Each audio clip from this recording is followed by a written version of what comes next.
Loneliness is your greatest enemy, especially if you, well, only if you lack a certain sense of mastery and knowledge over your inner walls. And, well, when you don't have a sense of meditativeness.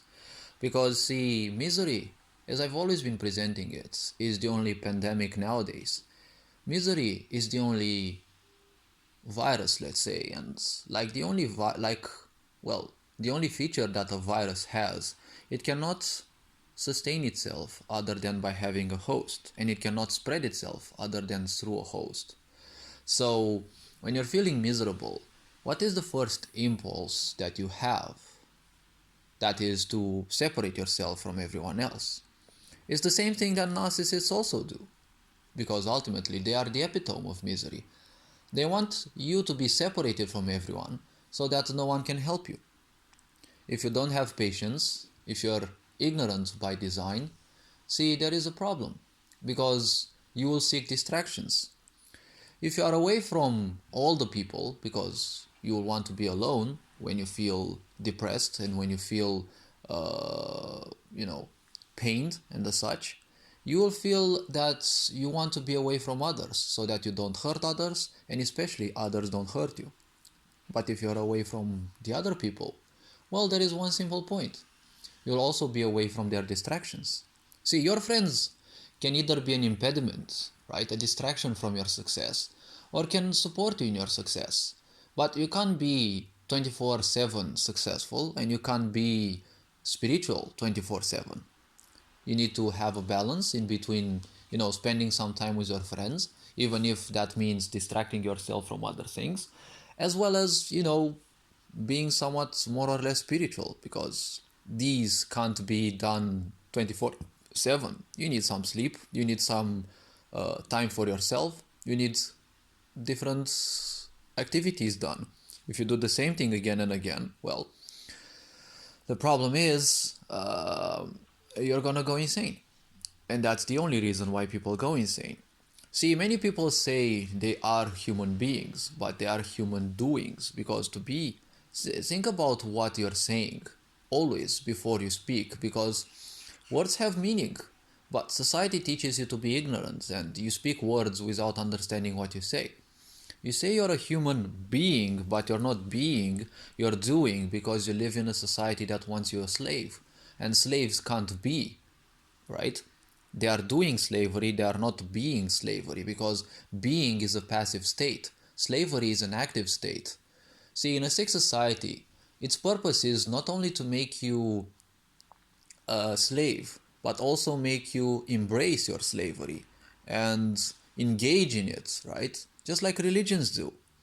They force you to believe into something that's invented after all by us humans and rever it as if it is your only salvation, but you're only deepening yourself more and more into misery. And just because you're taught that something out there will be solving all your problems, right? It's deepening you even more into ignorance because, well, it's teaching you to run away from responsibilities. No God ever will give you anything in life. Maybe they will give you some slight support at most, but still, each and every one has to do their own actions. Because without action, there is no reaction, and, well, nothing will happen in your life. If nothing happens in your life, misery will come. And if nothing happens in your life, again, nothing will counter misery. And as I said, misery is like cancer. It constantly grows, if not fought against. Now, how you fight against misery is not by being a human doing, is by being a human being, going introspective and, well, seeing what the sources of your misery are, what things annoy you, because whoever annoys you controls you. That's the purpose of this society. That's why you always more bad news, more idiots taking decisions for you, more useless representatives, more wars, more violence. The more this society angers you, the more control it has over you because you're gonna give it attention. If something has a bit of your mind, right, and you can't pull it out of your mind, well, they have conquered a bit of your mind. If you are gonna give up your mind to all sorts of things, then you can't call it your mind at all, right? sooner or later there's just gonna be all sort of clutter demanding energy of your mind, and you're basically just gonna be a battery supporting those. That's why some people simply run mad.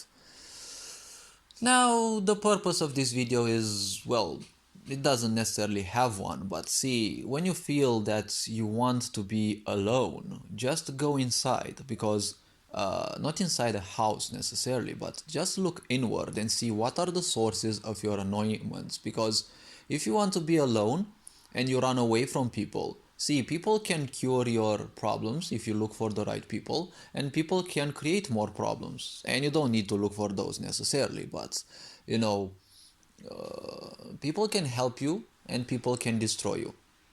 More or less, you will destroy yourself as well, because people who can destroy you, they have a certain negative influence, and that's it. Unless they kill you, they can't do much, because you're the one accepting their pain, right? You're the one accepting their pain, and by reacting to their pain, you're inviting even more of it. You're giving some of your energy to them, and you're taking energy from them in return. Because as I said, the law of the 100%.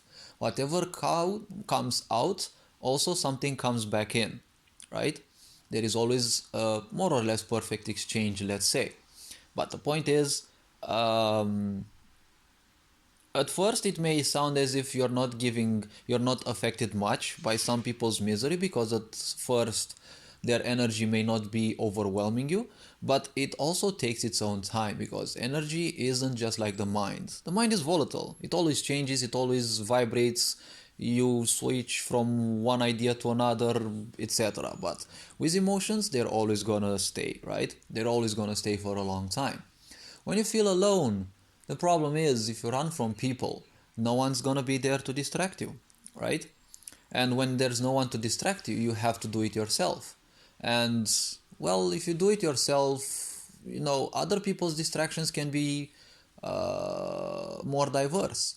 You can only have a certain amount of ideas, but the point is, sooner or later, you're gonna run out of ideas. You're gonna get bored of just getting distracted and distracted and distracted, and you're gonna want to look for, like-minded people who can think for themselves, people who can really make your day much better, even if they are, out there. Back in the ancient times, in the medieval times, the only people you'd know were most likely people in your own town, and probably some traders and people from other parts, if you went to other parts, or if they managed to get and, well, safely reach your town. But other than that, that's it. Now through technology, you can, well, get to people all over the world. That is something good, because, well, if we use technology as a tool to improve ourselves, well, that's what its purpose is meant to be. But if we use it against us, well, that is to our problem, right? It's a choice that we all have to make.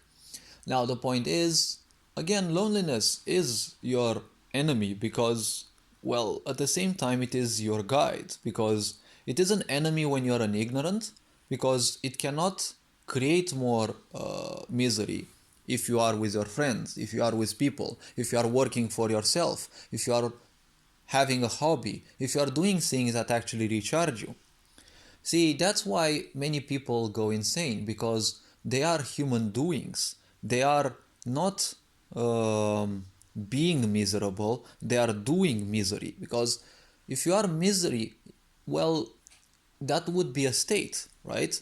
If you would be miserable, well, that is a state, and, well, you're doing something to run out of it, right? It is just a state. But most people are being misery, because they're not necessarily miserable, but they embrace it. They embrace misery because it's most likely how they have been raised. They have been butchered emotionally and such, and they invest most of their energy in the past.